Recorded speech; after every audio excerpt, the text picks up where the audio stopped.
Nuestro amado Señor, estamos felices de poder volver a juntarnos a estudiar tu palabra en estos momentos y queremos invitarte que tú seas nuestro maestro, que nos guíes a la verdad, que tu Espíritu Santo, Señor, nos dé un corazón humilde, un corazón tierno, que desee, Señor, no tan solo aprender, sino que también, Padre, poner en práctica lo que aprendamos. Te suplicamos que nos hables, Señor, que despiertes en nuestro corazón a un amor profundo por la verdad y al conocerla, Señor, que caminemos en ella. Revela a Jesús, Señor, en estos momentos que vamos a estudiar y que podamos, Señor, que el tema pueda llegar al corazón de cada uno y pueda satisfacer nuestra hambre y nuestra sed, Señor, de justicia. Individualmente lo pedimos por Jesús. Amén. Muy bien, vamos de vuelta al libro de Gálatas, capítulo 3. Terminamos con el versículo 4 la semana pasada, donde vimos a la obra de nuestro Señor Jesús en nuestro favor, dice el versículo 4, el cual se dio a sí mismo por nuestros pecados, para librarnos del presente siglo malo, conforme a la voluntad de nuestro Dios y Padre. Vimos entonces de que el Señor se entrega ah, por nuestros pecados, que Él da su sangre para el perdón de nuestros pecados, pero también para el objetivo más supremo del plan de la redención, que es librarnos del mundo, librarnos del efecto del pecado. Entonces Dios no tan solo está interesado en perdonarnos, y Él encanta perdonarnos, pero también Él desea que seamos liberados de la esclavitud que tenemos al mundo, al pecado, a lo que el mundo nos ofrece, conforme a la voluntad de nuestro Dios y Padre. Así que todo lo que hizo el Señor Jesús, de acuerdo al Evangelio, manifiesta la voluntad de Dios. El plan de la redención es una revelación de Dios hacia nosotros y de la voluntad de Dios para nuestras vidas, lo que Dios desea para nosotros. Jesús vino a revelar el Padre. Eso lo hemos visto antes en San Juan capítulo 14. El Señor Jesús dice, si me has visto a mí, me has visto al Padre. Y el plan de la redención revela la voluntad de Dios para los seres humanos. Revela el deseo profundo del corazón divino para cada uno de nosotros. Es el deseo mayor de Dios es que lleguemos a ser sus hijos totalmente restaurados, renovados por su gracia, que llevemos la imagen de Jesús. Es la voluntad divina. Así que esa frase nos muestra que lo que Jesús hizo simplemente fue una manifestación de la voluntad de Dios. Como dice el apóstol Pablo, que Dios estaba en Cristo Jesús reconciliando el mundo a sí mismo. No hay una divergencia entre lo que Cristo hace y lo que el Padre hace. El Señor Jesús simplemente como hijo de Dios, Él manifiesta aquella voluntad divina a través de todo lo que Él hizo en su vida. Jesús no habló sus palabras, no hizo sus acciones, no vivió su propia vida. Jesús simplemente fue una revelación de la vida de Dios. Versículo 5 dice, a quien sea la gloria por los siglos de los siglos. Amén. Aquí el apóstol Pablo muestra la reverencia que él tiene por Dios. Al mencionar a Dios, inmediatamente el apóstol Pablo reverencia a Dios, lo adora, incluso en sus escritos. Esto es algo bastante típico de los escritores de las Sagradas Escrituras, que al mencionar a Dios, al manifestar a Dios, entonces ellos verbalmente adoran a Dios, le dan palabras de adoración y de exaltación. A quien sea la gloria por los siglos de los siglos. Y cuando nosotros estudiamos el plan de la redención, el propósito del plan de la redención, por supuesto, es que todo el universo en forma unida le dé gloria a Dios y que Él pueda gobernar por los siglos de los siglos sin interrupción. Encontramos palabras muy similares a estas en el capítulo 4 y 5, los capítulos 4 y 5 del libro de Apocalipsis, donde hay una visión del trono de Dios y se ve a Dios sentado en su trono. Vemos que am, ¿cómo se llama? Dice el versículo 8 del capítulo 4: los cuatro seres vivientes tenían cada uno 6 alas y alrededor y por dentro estaban llenos de ojos y no cesaban día y noche de decir: Santo, santo, santo es el Señor Dios Todopoderoso, el que era, el que es y el que ha de venir. Entonces ahí vemos que los ángeles, los seres vivientes y los 24 ancianos están constantemente adorando a Dios. Dice el versículo 9, dice: y siempre que aquellos seres vivientes dan gloria y honra y acción de gracia al que está sentado en el trono, al que vive por los siglos de los siglos, los 24 ancianos se postran delante del que está sentado en el trono y adoran al que vive por los siglos de los siglos y echan sus coronas delante del trono, diciendo: Señor, digno eres de recibir la gloria y la honra y el poder, porque tú creaste todas las cosas y por tu voluntad existen y fueron creadas. Así que palabras bien similares usa el apóstol Pablo cuando adora a Dios. Le adjudica a él la gloria y el poder para reinar. En el capítulo 5 la adoración se vuelve aún más exuberante cuando am, dice el versículo 8: y cuando hubo tomado el libro, los cuatro seres vivientes y los 24 ancianos se postraron delante del Cordero. Todos tenían arpas y copas de oro llenas de incienso, que son las oraciones de los santos, y cantaban un nuevo cántico diciendo: digno eres de tomar el libro y de abrir sus sellos, porque tú fuiste inmolado y con tus sangres nos has redimido para Dios por todo el linaje, lengua y pueblo y nación, y nos has hecho para nuestro Dios reyes y sacerdotes y reinamos sobre la tierra. Y miré y oí la voz de muchos ángeles alrededor del trono y de los seres vivientes y de los ancianos y su número era millones de millones, que decían a gran voz: el Cordero que fue inmolado es digno de tomar el poder, la riqueza, la sabiduría, la fortaleza, la honra, la gloria y la alabanza. Y a todos los creados que están en el cielo, sobre la tierra y debajo de la tierra y en el mar y todas las cosas que en ellos hay, oí decir: al que está sentado en el trono y al Cordero sea la alabanza, la honra, la gloria y el poder por los siglos de los siglos. Y los cuatro seres vivientes decían: amén. Y los 24 ancianos se postraron sobre sus rostros y adoraron al que vive por los siglos de los siglos. Vemos una reverencia maravillosa ante la realidad de Dios. Yo pienso que como pueblo hemos perdido el sentido de reverencia, el sentido de adoración. La adoración no es simplemente el culto que se rinde a Dios el sábado de mañana. La adoración es una actitud de reverencia ante Dios, una actitud de completa devoción y sumisión ante Dios. Es por eso que los ángeles, los 24 ancianos, se postran ante Dios para adorarlo.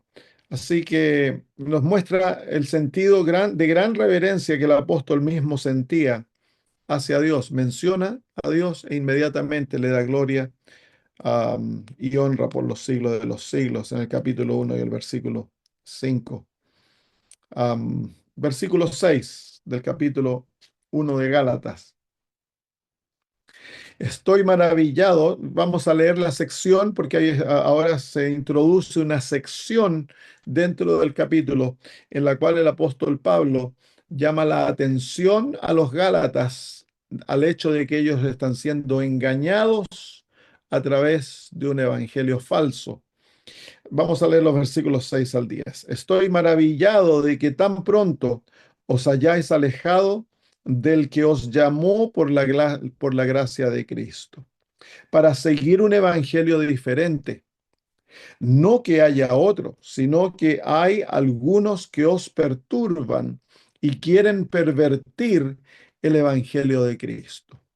Mas si aún nosotros o un ángel del cielo os anunciare otro evangelio diferente del que os hemos anunciado, sea anatema. Como antes hemos dicho, también ahora lo repito, si alguno os predica diferente evangelio del que habéis recibido, sea anatema. Pues busco ahora el favor de los hombres o el de Dios, o trato de agradar a los hombres, pues si todavía agradara a los hombres, no sería siervo de Cristo.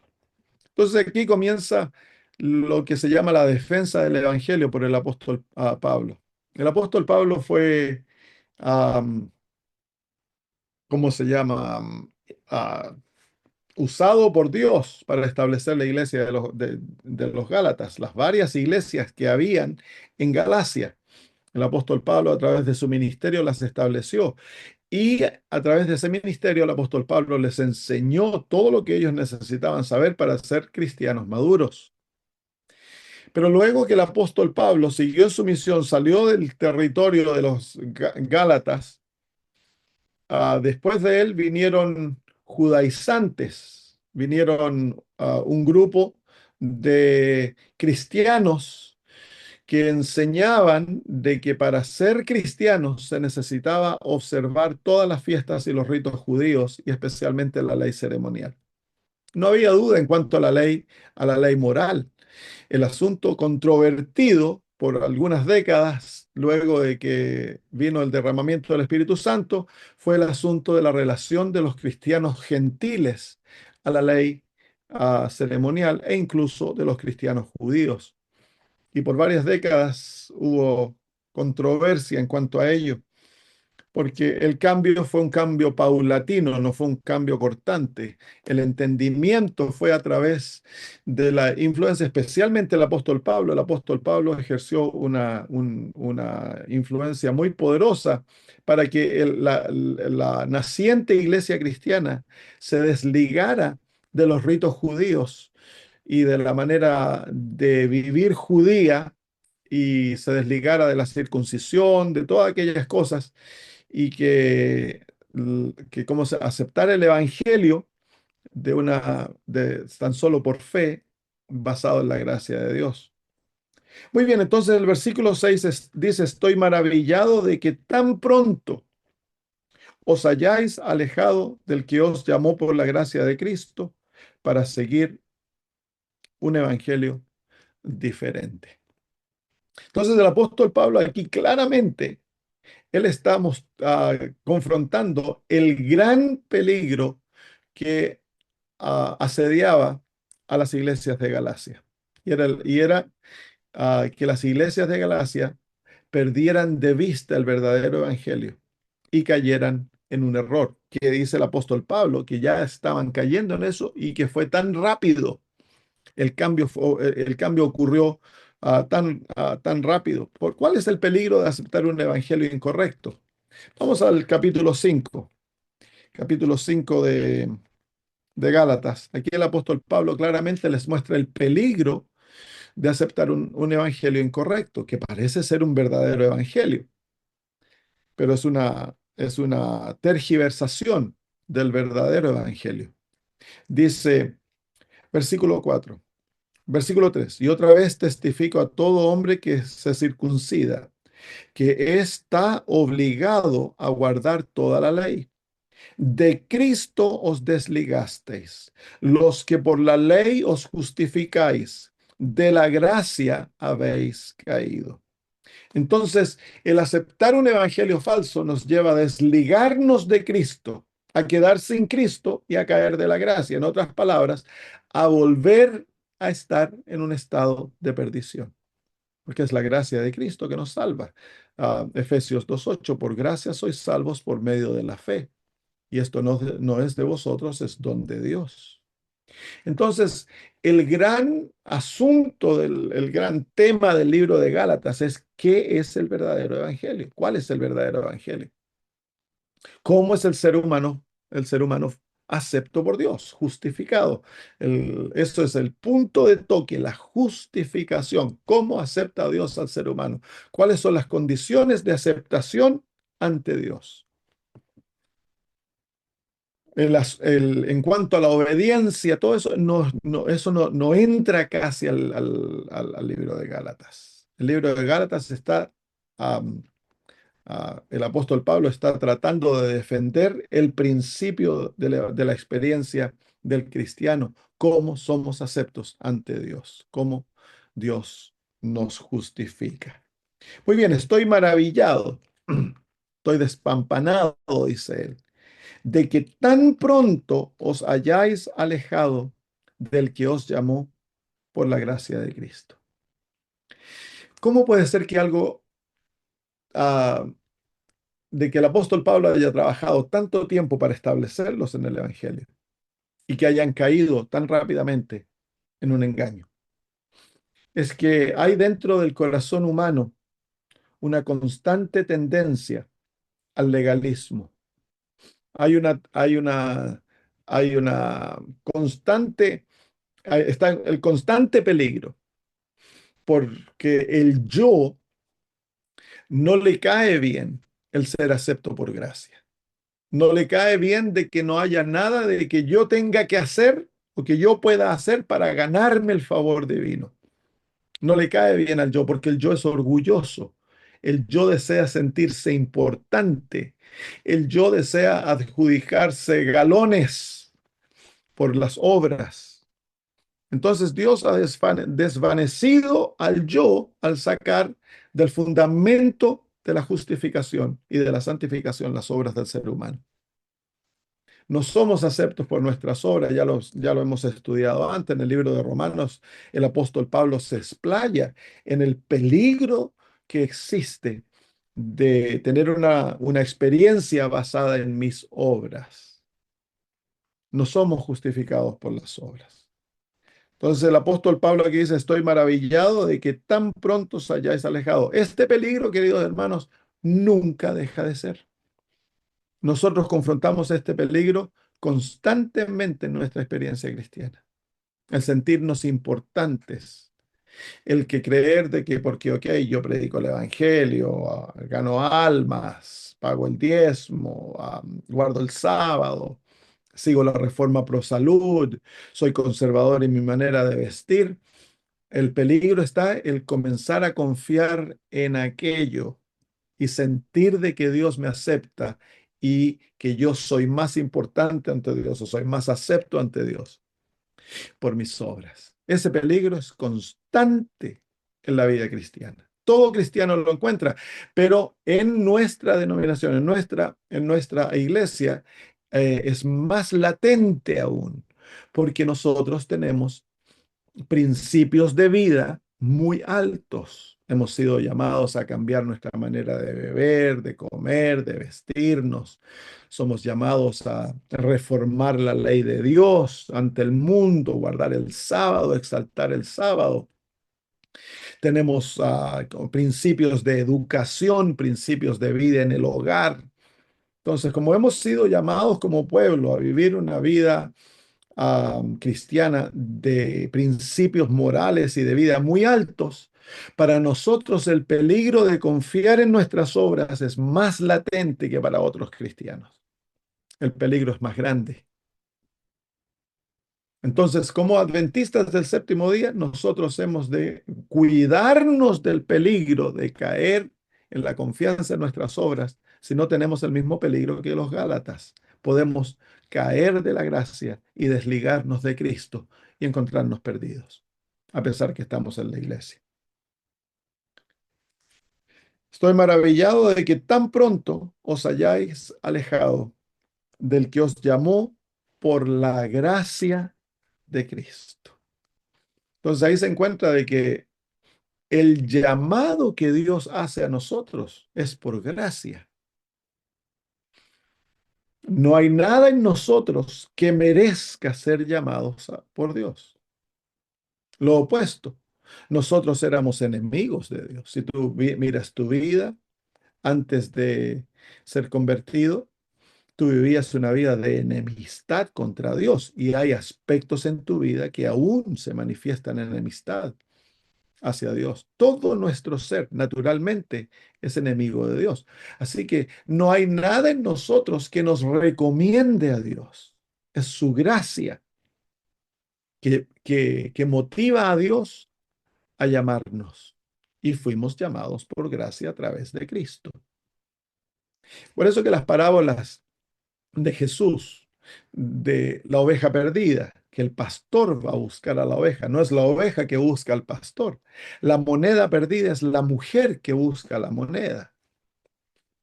Y en el caso del muchacho perdido, él vuelve a casa motivado por el amor del padre. Es el amor del padre que llama al muchacho de vuelta al hogar.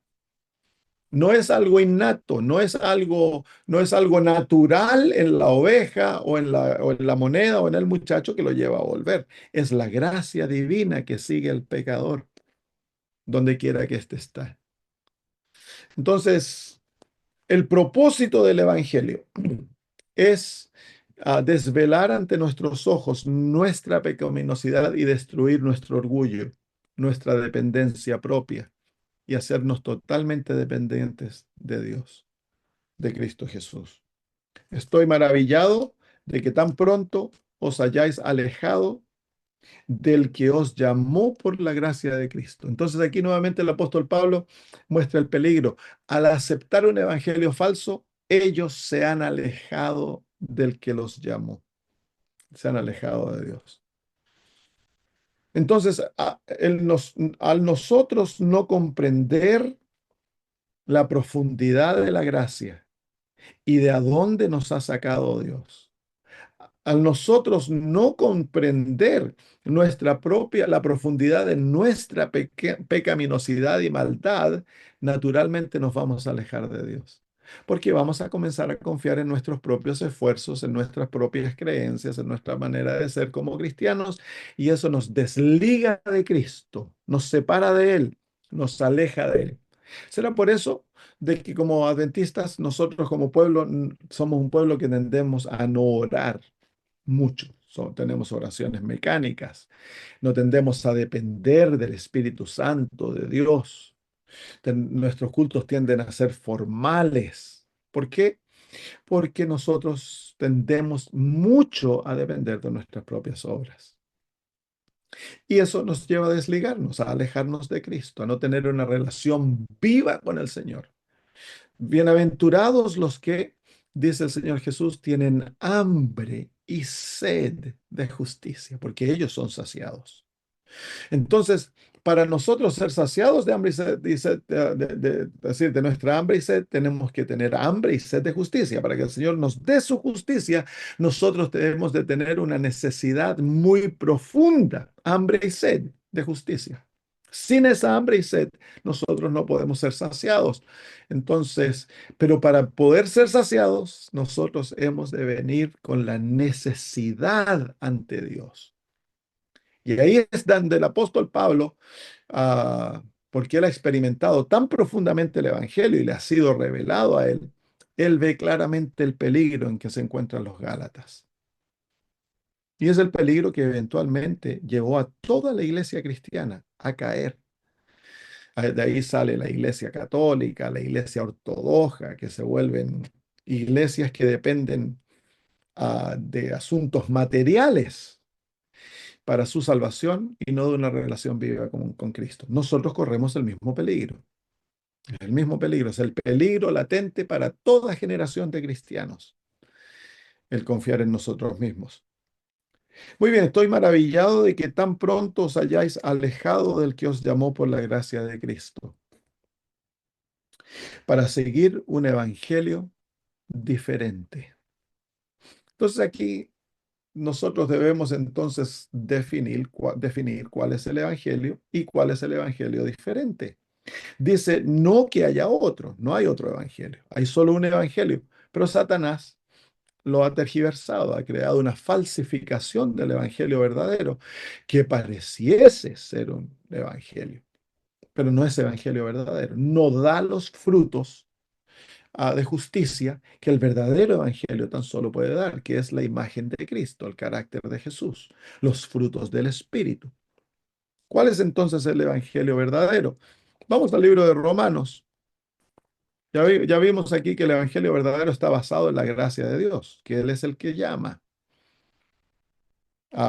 que está basado en la entrega que Cristo Jesús hizo por nuestros pecados. Él se entrega por nuestros pecados para librarnos del mundo. Esos todos elementos del evangelio verdadero. En el libro de Romanos, en el capítulo 20, perdón, en el capítulo 1, no hay capítulo 20. Capítulo 1, versículo 16, el apóstol Pablo define el evangelio. Dice, porque no me avergüenzo del evangelio. Y aquí viene la definición. Dice, porque es poder de Dios para salvación a todo aquel que cree, al judío primeramente y también al griego, porque en el evangelio la justicia de Dios se revela por fe y para fe, como está escrito, mas el justo por la fe vivirá.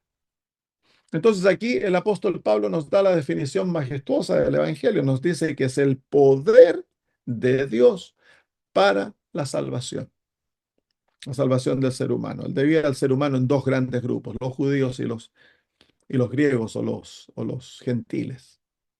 Y dice que es la salvación, es el poder de Dios para salvación. Pero dice um, que este poder se manifiesta a todo aquel que cree, no al que obra, sino que al que cree. Y luego dice, porque en el Evangelio se revela la justicia de Dios. La justicia es el carácter divino. No estamos hablando de justicia aquí como resultado de un juicio, estamos hablando aquí de la justicia, que es la justicia que nos recomienda ante Dios, nos hace aceptos ante Dios. Es el carácter de Cristo, el carácter de Dios. Se revela, la justicia de Dios se revela por fe y para fe. Así que el propósito del Evangelio es hacernos poseedores de la justicia, del carácter de Dios, por medio de la fe y a través de aquella justicia, llevarnos a vivir una vida total de fe. Esa es la definición del Evangelio. El apóstol Pablo dice que el Evangelio se manifiesta a través de la experiencia, se recibe la salvación, que es cuando Dios nos otorga la justicia a través de la gracia, y Dios nos otorga a través de su gracia y nos capacita para recibirla por la fe. Así que el Evangelio es una definición muy sencilla. El apóstol Pablo define el Evangelio como el poder de Dios para salvarnos, y que es otorgado a través de aquella experiencia de la salvación. El Señor nos da su justicia, su carácter. Es recibido por la fe y el propósito de aquella experiencia es llevarnos a vivir constantemente una vida de dependencia de Dios en fe.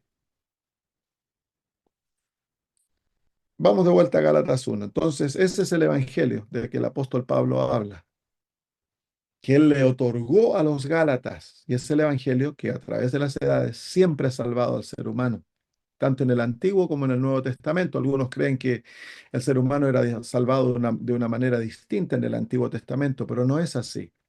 Mire, vamos al libro de Hebreos, el capítulo 4, versículo dice, porque también a nosotros se nos ha anunciado, y aquí es traducida la palabra evangelio, la buena nueva, la buena nueva, como a ellos. Dice el original que a nosotros, tanto como a ellos, se les anunció el evangelio. Los ellos de este versículo es Israel, la iglesia del Antiguo Testamento. Desde el principio, para salvar a Adán y a Eva, Dios tuvo que sacrificar dos animales y les enseñó el Evangelio, que la remisión de pecados viene a través del derramamiento de sangre, y los vistió de las vestimentas de las pieles de aquellos animales. Adán y Eva entendieron que para el perdón de sus pecados, ellos tenían que hacerse de la sangre del sustituto, y para comparecer ante Dios sin vergüenza, cubiertos, tenían que ser cubiertos por las pieles del sustituto, que es símbolo de la justicia. Entonces ahí se les enseñó el Evangelio. El Evangelio siempre ha sido el mismo Evangelio. Es por eso que los patriarcas sacrificaban, porque para ellos el sacrificio era símbolo de su aceptación ante Dios. Es por eso que a Israel se le otorga el sistema del santuario, que es una enseñanza práctica del Evangelio. En el corazón se encuentra el sacrificio. Sacrificio vespertino, matutino, el sacrificio que se tenía que traer en caso de pecado personal. Todo enseña exactamente lo mismo, que para que el pecador sea acepto ante Dios, tiene que haber un sacrificio. Y es el sacrificio que provee los medios para el perdón y los medios para la aceptación, que es la sangre y la piel. La sangre, los méritos y la justicia del Salvador. Así que la parte que el pecador lleva en el Evangelio es creer de corazón que los medios, el medio que Dios ha provisto para mi salvación es suficiente para mi perdón y mi aceptación ante Dios. Y que yo he de hacerme por ello a través de la fe y que es un don de gracia. Estoy maravillado de que tan pronto os hayáis alejado del que os llamó por la gracia de Cristo para seguir un evangelio diferente. ¿Cuál es este evangelio diferente? Veámoslo. Vamos al capítulo 2. Vamos a leer el versículo 11 en adelante, cuando el apóstol Pablo desafía a Pedro, o lo reta, lo reprende, porque Pedro ha caído, entiende el verdadero evangelio, pero por la presión que los judaizantes han puesto sobre él, Pedro comienza a desprenderse de aquel evangelio. Dice, pero cuando Pedro vino a Antioquía le resistí cara a cara, porque era de condenar, dice. Pues antes que viniese alguno de parte de Jacobo, comía con los gentiles, pero después que vinieron, se retraía y se apartaba porque tenía miedo de los de la circuncisión. Porque el evangelio verdadero enseña que todo ser humano, ya sea judío o gentil, al aceptar la gracia de Cristo, aceptar a Cristo Jesús como Salvador, llega a ser hijo de Dios y por lo tanto llegamos a ser todos descendientes de Abraham. Ese es el verdadero evangelio. Pero los judíos seguían aún enseñando, los cristianos judíos seguían aún enseñando, algunos de ellos, de que a no ser de que se practicaran las leyes judías, los gentiles no eran aceptos ante Dios.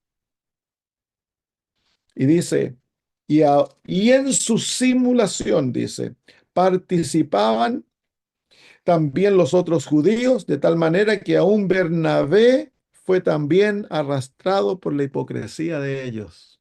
Aquí cayó Pedro, cayó Bernabé, que era compañero de Pablo, y cayeron los otros judíos que estaban felices de vivir entre los gentiles y vivir como gentiles. Ya no vivían como judíos ellos. Mira, dice el apóstol Pablo, pero cuando vi que no andaban rectamente conforme a la verdad del Evangelio, dije a Pedro delante de todos, si tú siendo judío vives como los gentiles y no como judío, ¿por qué obligas a los gentiles a judaizar? Claro, porque somos seres humanos y sintieron la presión de los que vinieron de los hermanos conservadores, los críticos, los que andan poniendo tics como en las cajitas. Entonces, Pedro se sintió la presión, es una presión increíble, y la carne naturalmente responde a aquello. Porque recuerden, su carne siempre va a querer sentirse, uy, yo hice algo bueno, por lo tanto soy mejor ante Dios. Esa es la gran tentación, es el gran engaño, el confiar en la ley y creer de que por mi obediencia a la ley yo soy más bueno ante Dios. Eso es una tendencia natural en el ser humano. Y lo vemos aquí Pedro cayendo, el gran apóstol Pedro cayendo en esto. Y más tarde Pablo cayó en lo mismo. Cuando ya era mayor, va de vuelta a Jerusalén y lleva consigo, me parece que fue Timoteo, en el libro de Hechos se encuentra, y le aconsejaron que circuncidara a su seguidor y él para someterse los se circuncidó. Cayó en lo mismo, pues. Dice la hermana de White que fue un error que cometió Pablo al haber hecho eso. Entonces, no estamos lejos nosotros de caer en el engaño de las obras, del creer de que somos aceptos. Dios desea que hagamos buenas obras, eso no hay duda. Vamos al libro de Efesios. Aquí el apóstol Pablo nos menciona eso en el libro de Gálatas porque él está tratando de corregir un error fatal, es un error fatal. Si los Gálatas no se desprenden de este error, se van a perder. Entonces, pero en otros libros donde no hay controversia, vemos el asunto de la relación entre la ley y la gracia más balanceado. Aquí el apóstol Pablo está presentando un argumento desbalanceado para poder balancear a la iglesia. Dice el apóstol Pablo en capítulo 2 de Efesios 2, versículo 10. Pero vamos a leer desde el versículo 8. Dice, porque por gracia sois salvos por medio de la fe, y esto no de vosotros, pues es don de Dios, no por obras para que nadie se gloríe, porque somos hechura suya, creados en Cristo Jesús para buenas obras. Ahí se encuentra el perfecto balance. La salvación no es otorgada por obras, pero somos salvos para buenas obras. Aquel que obedece, aquel que vive en una vida de obediencia, por amor a Dios, porque el corazón ha sido transformado, él ha recibido la salvación a través de la gracia, por la fe, no por sus obras, no ha confiado en sí mismo, sino que se ha humillado ante Dios y ha venido ante él hambriento, pobre, ciego, desnudo, miserable, pero ha obtenido la gracia de Cristo por la fe y ahora tiene aquella seguridad, su corazón es transformado, él ha sido creado por Dios para que haga buenas obras. Pero en aquellas buenas obras nosotros siempre confrontamos el peligro de dejar de confiar en Cristo para confiar en las obras que estamos haciendo. Es una batalla constante que confronta al ser humano producto de la naturaleza que llevamos. Y es por eso que es tan esencial mantener una vida de relación con Cristo, el permanecer en Cristo constantemente, mirar la cruz constantemente el, el- ¿cómo se llama? Mirar la ley constantemente, porque la ley refleja nuestra propia pecaminosidad. Entonces, si nosotros permanecemos en una relación viva con el Señor, el peligro es disminuido, pero el peligro siempre está ahí. Siempre está ahí. Lo vemos en la caída del apóstol Pedro y la caída del apóstol Pablo y de Bernabé y de los otros judíos. Pero ya cuando caminas con Jesús, si tiendes a deslizar en esto, el Señor te llama la atención y al ya tener madurez en la vida cristiana, el peligro se disminuye y se despierta. Pero a los Gálatas ellos estaban recién comenzando en la vida cristiana. Así que el peligro era magnificado porque ellos no tenían la experiencia de caminar con Cristo que el apóstol tenía. Los apóstoles, el apóstol Pedro, al escuchar al apóstol Pablo redarguyéndolo, le tiene que haber agradecido, le tiene que haber dicho, gracias hermanos que me abriste los ojos. No vemos ahí, pero por eso somos hermanos, hemos de redarguirnos los unos a los otros, de ayudarnos a mantenernos en el camino, porque todos corremos los peligros que se confrontan en la vida cristiana. Pero este es un peligro fatal. Tristemente, hay muchos adventistas, y en ambos campos, liberales como conservadores, que creen de que están bien por la manera que ellos creen lo que hacen, los liberales en su liberalidad, el conservador en su conservativismo. Pero si no tenemos una relación viva con Cristo, en la cual estamos totalmente sometidos a su voluntad y confiamos en Él tan solo, entonces nos podemos perder. Ya, entonces ahí vemos la primera manifestación del evangelio falso. Sigamos leyendo el versículo 15. Dice aquí el apóstol Pablo, entonces ahora le vuelve a predicar al apóstol Pedro el verdadero evangelio. Miren, le dice, versículo 15, nosotros judíos de nacimiento. Nos vamos al versículo 14 nuevamente, dice, pero cuando vi que no andaban rectamente conforme a la verdad del evangelio, dije a Pedro delante de todos, si tú, qué vergüenza para el apóstol Pedro, el apóstol Pablo le llamó la atención ante todos. Claro, ¿por qué ante todos? Porque era público el pecado. Su disimulación era pública, por lo tanto debe ser redarguido públicamente. Dice, si tú siendo judío vives como los gentiles y no como judío, ¿por qué obligas a los gentiles a judaizar? Nosotros, todavía le está hablando al apóstol Pedro, nosotros, judíos de nacimiento y no pecadores de entre los gentiles, sabiendo que el hombre no es justificado por las obras de la ley, sino por la fe de Jesucristo. Nosotros también hemos creído en Jesucristo para ser justificados por la fe de Cristo y no por las obras de la ley, por cuanto por las obras de la ley nadie será justificado. Ahí el apóstol Pablo corrigió al apóstol Pedro, ¿se fijan? Como lo alineó nuevamente en el Evangelio. Le dice, si tú siendo judío, nosotros no somos pecadores como los gentiles. Y si aún no siendo malos como los gentiles, necesitamos a Cristo y necesitamos su justicia para ser justificados ante Dios y no por las obras de la ley. Entonces, ¿por qué le andas diciendo a los gentiles, ese es el argumento, que ellos tienen que hacer las obras de la ley para ser justificados?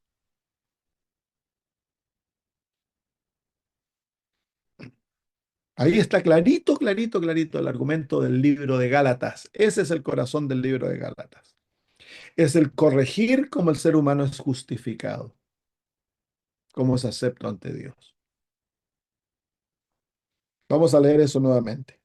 Sabiendo que el hombre no es justificado por las obras de la ley. ¿Qué significa la palabra justificado? Es como el ser humano es hecho justo ante Dios, cómo él recibe la justicia que lo hace justo ante Dios, la experiencia a través de la cual el ser humano es hecho justo ante Dios. Esa es justificación.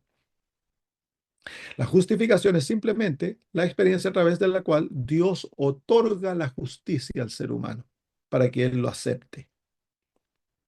Y eso es por fe. Dice, sabiendo que el hombre no es justificado por las obras de la ley. Claramente, el ser humano no es hecho justo y acepto por Dios a través de la obediencia a la ley. ¿Qué ley se está refiriendo? Vamos a hablar de eso cuando lleguemos aquí. La ley del libro de Gálatas es la ley ceremonial, primordialmente, pero ambas leyes cumplen la misma función. Cuando el apóstol Pablo se está refiriendo aquí a la ley, se está refiriendo al principio de la ley. Para los judíos era ambas, es la ley ceremonial y la ley moral. Pero en el libro de Gálatas, la ley que está en foco no es la ley moral, es la ley ceremonial, porque siempre el apóstol Pablo está atacando aquello, las fiestas, la circuncisión específicamente, porque eso fue lo que vinieron a decirles, que ellos tenían que circuncidarse para guardar el pacto y llegar a ser hijos de Abraham. Pero el principio se aplica a ambas leyes. No somos justificados por obediencia, por las obras de ambas leyes. Dios no nos acepta porque tú dejaste de cometer adulterio. Eso no es la base de la justificación. La justificación, para que tú seas justo, tienes que venir injusto ante Dios y aferrarte a lo que Cristo ha hecho por ti y confiar que a través de él Dios te regala la justicia y te trata como digno de ser acepto por él. Luego de esa experiencia, el Señor va a orar en ti para hacerte obediente, porque el Señor no te puede llevar al cielo desobediente, pero antes de que tú llegues a ser obediente y puedas hacer las obras de la ley, tú tienes que haber sido justificado. Y la justificación no es por las obras de la ley. Eso el apóstol Pablo lo repite vez tras vez. Sigamos leyendo. Dice, sabiendo que el hombre no es justificado por las obras de la ley, sino por la fe de Jesucristo. Nosotros también hemos creído en Jesucristo. Siendo judíos, nosotros también tenemos que creer en Jesucristo, dice él, a pesar de que no éramos tan malos como los gentiles. Ese es el argumento que el apóstol Pablo le está presentando al apóstol Pedro. Para ser justificados por la fe de Cristo y no por las obras de la ley. Por cuanto por las obras de la ley nadie será justificado. Incluso la fe que te justifica no es tu fe, es la fe de Jesús. Las obras que son presentadas ante el Padre no son tus obras, son las obras de Cristo. Es su carácter perfecto, su obediencia perfecta. Eso es lo que te justifica. Tu parte es aferrarte de aquello y creer de que en Cristo Jesús eres acepto. Si arrepentido vienes ante los pies de Dios, confesando tus pecados y confiando en Cristo Jesús, no en ti. Luego el apóstol le dice, y si buscando ser justificado en Cristo, también nosotros somos hallados pecadores, es por eso Cristo ministro de pecado. En ninguna manera. Aquí el apóstol Pablo le está dando una palmada en la cara al apóstol Pedro. Le está diciendo, si tú dejas de ser justificado en Cristo Jesús y abandonas esa experiencia, te vas a volver pecador nuevamente. Y eso no es culpa de Cristo, le está diciendo. Entonces, el caer de la experiencia de la justificación nos lleva a perdernos. ¿Cómo caemos de la experiencia de la justificación? El comenzar a confiar en mis obras, aunque las obras sean buenas y sean fruto de la experiencia de la salvación. Si yo comienzo a confiar en mis propias obras, yo me pierdo, porque caigo de la justificación. La base de la salvación es la justificación, hermanos. Es la justificación por la fe, es lo que nos hace salvos ante el Señor.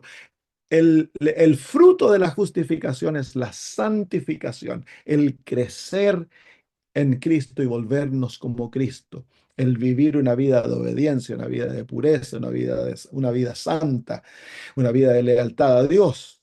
Es el fruto de la justificación. Sin justificación, tú no puedes ser cristiano y no te vuelves justo por tus obras. Es Cristo el que te hace justo. Versículo 18, porque si las cosas que destruí, las mismas vuelvo a edificar, transgresor me hago. ¿Qué fueron las cosas que destruyó? Bueno, las cosas que destruyó al venir a Cristo, Él destruyó toda su vida pasada. La confianza propia, el orgullo, el amor propio, todo aquello fue destruido, fue entregado. Ahora, si yo vuelvo a reedificar aquellas cosas, entonces me hago transgresor. Porque por la ley yo fui muerto para la ley a fin de vivir para Dios. Ahí se ve cuál es aquí el apóstol Pablo presenta el papel de la ley en el proceso de la justificación. ¿Cuál es el proceso? Cuál es el propósito de la ley en la experiencia de la justificación? Es matarnos. Es matar al yo, porque el yo anda buscando justificarse por sus obras, pero vienes ante la ley te condena, la ley no te hace justo, la ley no te dice, bueno, obedece y yo te justifico, la ley te dice, tú eres impío, tú eres pecador, me has quebrado, mereces la muerte y yo no puedo hacer nada por ti. La ley te apunta a Cristo. Esa es la labor de la ley. El fin de la ley es Cristo para justificación, dice el apóstol Pablo en Romanos, el capítulo 10. La ley no puede justificarte porque no tiene poder para justificarse. Si hubiera una ley a través de la cual ah, fuésemos vivificados, dice el apóstol Pablo, entonces seríamos justificados por la ley, pero no es posible ser justificado por la ley porque la ley no tiene poder para darte vida. Si estás en muerte, la ley no te puede resucitar. Cuando eres justo, entonces la ley mantiene aquella justicia, pero la ley no puede hacerte justo una vez que has pecado.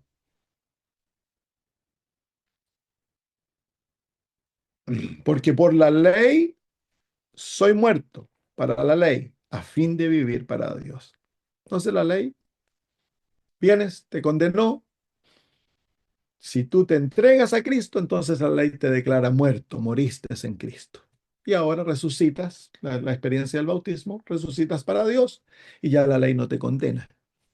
La ley ya no te ve como pecador, como impío, porque estás cubierto en la justicia de Jesús. Con Cristo estoy juntamente crucificado, ya no vivo yo, mas vive Cristo en mí. Y lo que ahora vivo en la carne, lo vivo en la fe del Hijo de Dios, el cual me amó y se entregó a sí mismo por mí. No desecho la gracia de Dios, pues si por la ley fuese la justicia, entonces por demás murió Cristo. Entonces ahí se encuentra clarito el Evangelio. El Evangelio ahí está claramente definido cómo el ser humano es justificado y claramente definido el falso Evangelio. El falso Evangelio crea división entre el ser humano hace a unos más justos que a otros porque unos eran circuncidados, el otro no. El verdadero evangelio a través de Cristo nos pone a todos en igualdad, somos todos hermanos, hijos de Abraham. Muy bien, ya se nos pasó la hora. Ya definimos entonces cuál es el falso evangelio. ¿Cuál es el falso evangelio? Un evangelio que demanda que tú, a través de las obras, te presentes bueno ante Dios. El verdadero evangelio, te presentas malo ante Dios, pero confiando en Cristo, necesitado, y demandas a través de Cristo que la justicia de Cristo te justifique y te llene. Y eso es lo que te hace acepto ante Dios. Y eso no cambia a través de toda la experiencia cristiana. Eso nunca cambia. Es la justificación que nos hace acepto ante Dios. Muy bien, ¿hay alguna pregunta, hermanos?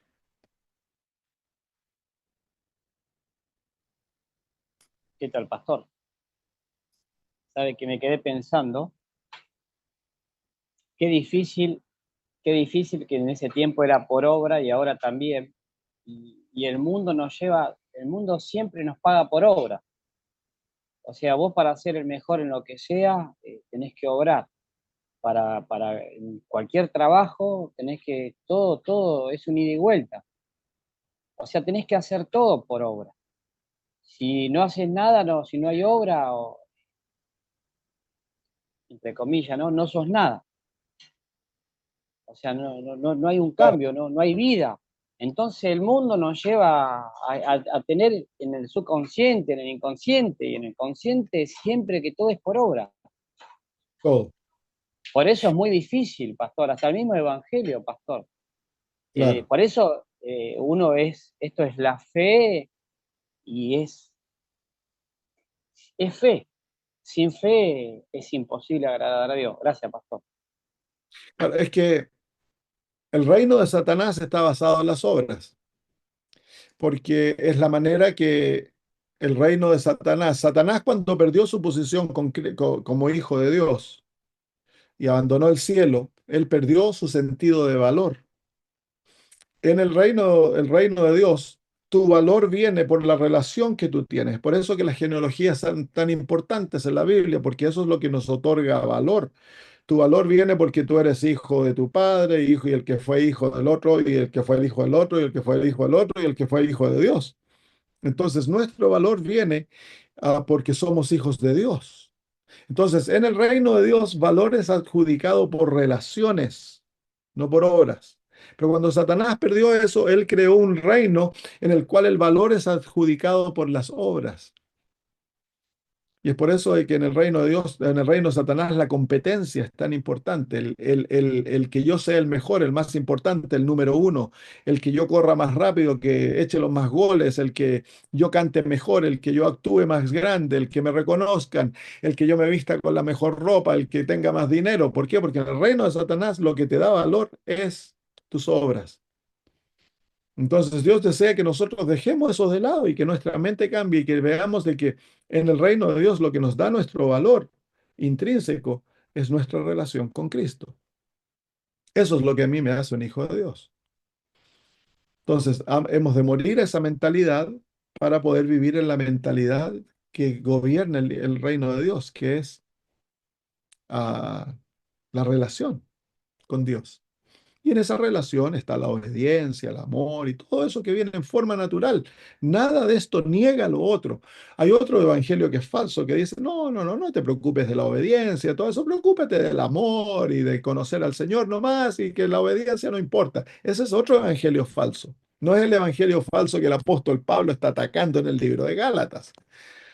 Habían otros que se cree que el libro de Colosenses es donde el apóstol Pablo está tratando ese problema porque estaban los antinominianos que se llamaban, que atacaban la obediencia a la ley, que decía que uno podía hacer lo que quisiera y que éramos aceptos ante Dios iguales. Ese es otro evangelio falso.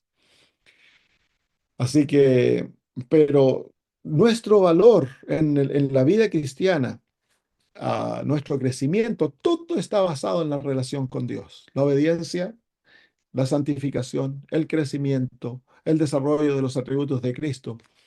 no es, no es una condición, es un resultado de esta relación. Sí, pastor, y otra cosita. Pero en nuestra iglesia se ve mucho un ejemplo. Yo fui mucho tiempo colportor permanente, me encantaba colportar. Y bueno, de todo el año estábamos nosotros. Y bueno, y es por obra también. Lamentablemente, somos todos dentistas acá, ¿no? Pero es todo por obra, pastor. Y está dentro de la iglesia, o sea, no es lo mismo el colportaje del espíritu de profecía, porque nosotros sabemos de memoria el colportor evangélico lo que habla, lo que, cómo se había armado el colportaje y lo que es ahora en la iglesia. O sea, lo que es en este tiempo, en el 2025, en el año que estamos. Y es todo por obra. Y ya está dentro de la iglesia y está tan metido que es Pero una de difícil, las pastor. razones, por ejemplo, que el Señor no quería que nuestro sistema de educación adjudicara títulos. Por ejemplo, el ser doctor, el tener, es decir, doctor en teología, doctor en filosofía, todo eso que le causa al ser humano orgullo y le hace sentirse grande, importante y le da autoridad entre sus hermanos. Eso no debía existir dentro del pueblo de Dios. Nuestra educación debiera estar basada en un sistema totalmente distinto. Pero, tristemente, como tú dices, se ha metido entre nosotros la misma mentalidad, que no es el reino de Dios. El reino de Dios no está basado en títulos. Cristo Jesús no llevaba dentro de sí lo que le da autoridad, era que él era doctor en teología. Eran los fariseos que andaban importantes, y que le importaban los títulos y las aclamaciones y todo eso. Así que tenemos que nosotros investigarnos a nosotros mismos. Yo no estoy en el verdadero evangelio? ¿Es Cristo mi todo? ¿Él es mi seguridad? ¿Es Él mi fuerza, mi vida? ¿Es Él todo para mí? ¿Es de ahí donde yo obtengo mi seguridad de salvación? ¿O estoy constantemente midiendo, tratando de ver si soy bueno, suficientemente bueno, soy obediente? La obediencia no estamos disminuyéndola, pero aquí es la seguridad de salvación, hermanos. La obediencia tiene que ser algo natural, algo hermoso que se lo ofrecemos a Dios como un sacrificio vivo, agradable al Señor. Pero no es para nosotros andarnos cachetoneando como que ahora yo soy vegano, soy mejor que el hermano que come carne. Eso debemos dejarlo a Dios, que Dios juzgue entre nosotros. Yo debo seguir mi conciencia, obedecer de acuerdo a mi luz, porque amo a Dios y no porque me estoy tratando de ganar su favor. Ahí está la gran diferencia. ¿Hay alguna otra pregunta por ahí, hermanos? Sí, Melissa. Pastor, yo me acuerdo que le hice esta pregunta cuando usted estuvo acá con nosotros, pero me cuesta, porque, y no sé si la puedo expresar bien. Es como que hay momentos que pasa esto, ¿no? Que uno está en una relación con Dios que uno nota que está bien vinculado con Dios, ¿no? Eh, que está completamente dependiendo de Él, pero y es como que esto fluye naturalmente, uno tiene, da los frutos que naturalmente da por estar con Dios, ¿no? Pero hay veces que uno siente como si eso se hubiese desconectado, pero no pasó nada, digamos. Pero es como si hubiese un ciclo, o no un ciclo, así como un sub y baja, que, que no sé si es Satanás que nos llena de pensamientos o nos hace dudar y es como decir, bueno, no, yo sigo bien con Dios y avanzo por fe de que estoy bien con Dios. No sé si me llego a expresar bien, Sí, pero sí. es como que, como si hubiesen caídas en lo espiritual, pero no es que haya pasado nada para decir me desconecté de Dios, digamos, ¿no? Pero como Ujú. si uno lo sintiera así. Pero yo sé que no se basa en sentimientos, ¿no? Es Pero como que, si se sintiera la conexión o desconexión, a eso voy. pero es que ahí está el problema de que nosotros tendemos a evaluar nuestra vida espiritual por sentimientos. Am, Hay días que uno se siente bien espiritualmente, otros días que no se siente tan bien espiritualmente y tendemos a evaluar eso. Pero el Señor desea que evaluemos nuestra vida espiritual a través de principios. Y el principio es, ok, si no estoy orando y no estoy estudiando la palabra de Dios, no importa cuán bien te sientas, estás desligado del Señor. si no estás caminando con el Señor, manteniendo tu mente en Él, y estás perdiendo el tiempo en otras cosas y todo eso, entonces estás desligado, no importa cuán bien te sientas, porque el diablo te va a hacer sentirte bien. Ahora, si estás caminando con el Señor y tienes tu vida de oración, de estudio de la Biblia, estás sometido, te has entregado a Él, estás muriendo al yo y todo aquello, y durante el día permaneces en el Señor, no importa los sentimientos. Es por la fe, al saber de que uno está caminando con el Señor simplemente por fe. El Señor voluntariamente desliga o retira un poco su presencia entre nosotros para no hacernos confiar tanto en sus sentimientos. Es por la fe que nosotros podemos ver al invisible. Y es por la fe que nosotros podemos vivir en esa presencia. Hay momentos que uno lo siente muy cerca al Señor y escucha su voz. Hay otros momentos que no están por la circunstancia de la vida, por nuestra misma manera de ser. Todo, uno le pareciera que el Señor como que se alejó. Pero el Señor está siempre cerca, nunca te abandonaré, Él nos ha dicho. Que Él estará con nosotros hasta el fin del mundo. Uno puede permanecer en aquella certeza a través de la fe, no a través de los sentimientos. Los sentimientos nos engañan y muchas veces caemos en el engaño, nos engañamos a nosotros mismos, escuchando aquellos sentimientos y creyendo lo que los sentimientos nos dicen. Sí, pero es eso, como usted lo explicó bien, de sentirlo a Dios cerca, o sea, bueno, es que la palabra sentirla no es la que quiero usar, pero estar con Dios cerca y a veces estar como más alejado, eh, pero bueno, es eso, es seguir Hay, creyendo por fe, así como Jesús cuando se sintió abandonado por Dios, él siguió, supo que igual era su hijo, por fe. pero hay momentos que nosotros nos apartamos de Dios, por desobediencia, por escuchar al yo, a tratar de hacer mi voluntad, sabiendo la voluntad de Dios, yo estoy haciendo mi propia voluntad. Entonces, eso nos lleva a perder la presencia de Dios. Entonces, cuando la realidad de la presencia de Dios no está contigo y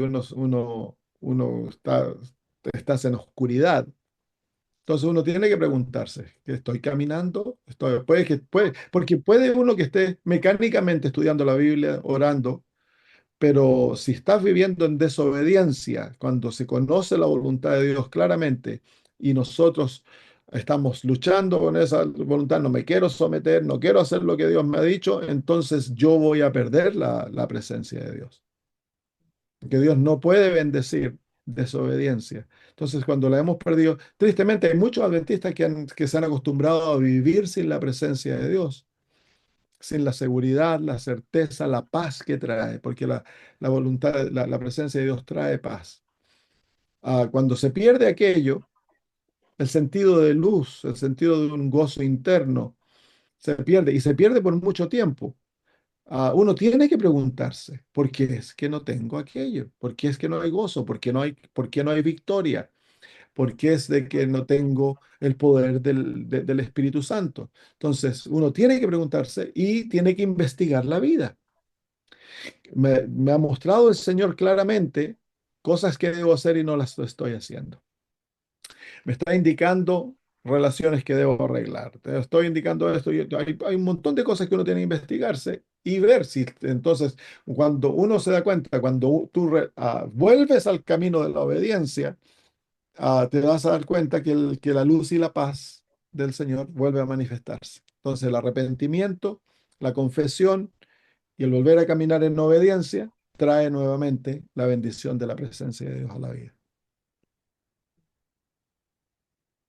Entonces, Gracias, hay pastor. ¿cómo se llama? Una línea en la que uno debe caminar, porque uno puede caminar en presunción.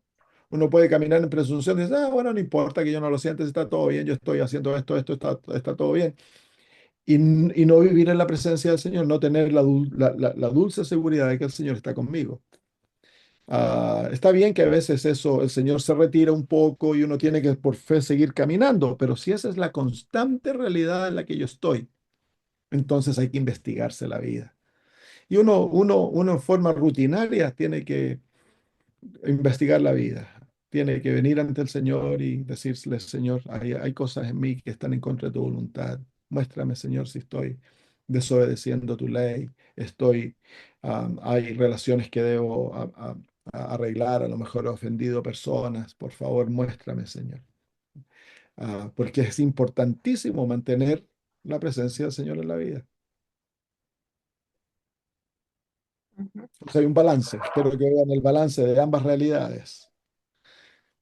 Yo no vivo basado en los sentimientos, pero tampoco he de cegarme y creer de que no importa lo que yo haga, siempre el Señor está conmigo. No, eso no es verdad. Si yo estoy viviendo en desobediencia, el Señor no me abandona, pero va a retirar su presencia para hacerme saber que yo estoy mal, como el rey Saúl.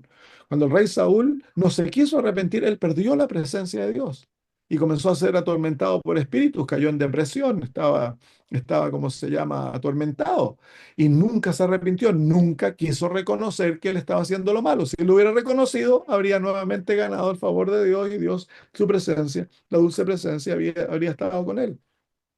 Entonces, ahí vemos claramente el lado opuesto de lo que tú estás diciendo, ¿no? De que, bueno, debiera yo depender de mis sentimientos. No, vivimos por fe. ujú. Pero si yo pierdo la dulce presencia y caigo en la oscuridad, entonces tengo que investigarme la vida. He de ser honesto conmigo mismo. Ir donde el Señor para que Él me muestre. O si ya sabes lo que estás haciendo y que no es la voluntad de Dios, entonces has de arrepentirte y ponerte, alinearte con la voluntad de Dios. Gracias, pastor. De nada. Muy bien, oremos. Padre maravilloso, muchas gracias por las palabras claras del apóstol Pablo, Señor, en definir el Evangelio para nosotros. Y cuán verdad es lo que le pasó al apóstol Pedro, que bajo la presión, a lo mejor incluso la confusión, Señor, el apóstol Pedro perdió el balance del verdadero Evangelio, Señor, y comenzó a andar en simulación. Y a lo mejor cuántos de nosotros hemos caminado en aquel camino por mucho tiempo sin darnos cuenta, confiando en nosotros mismos, Señor, creyendo que somos aceptos por ti, por las obras que hacemos, tratando de justificarnos a nosotros mismos, Señor, y nos hemos desligado de Jesús.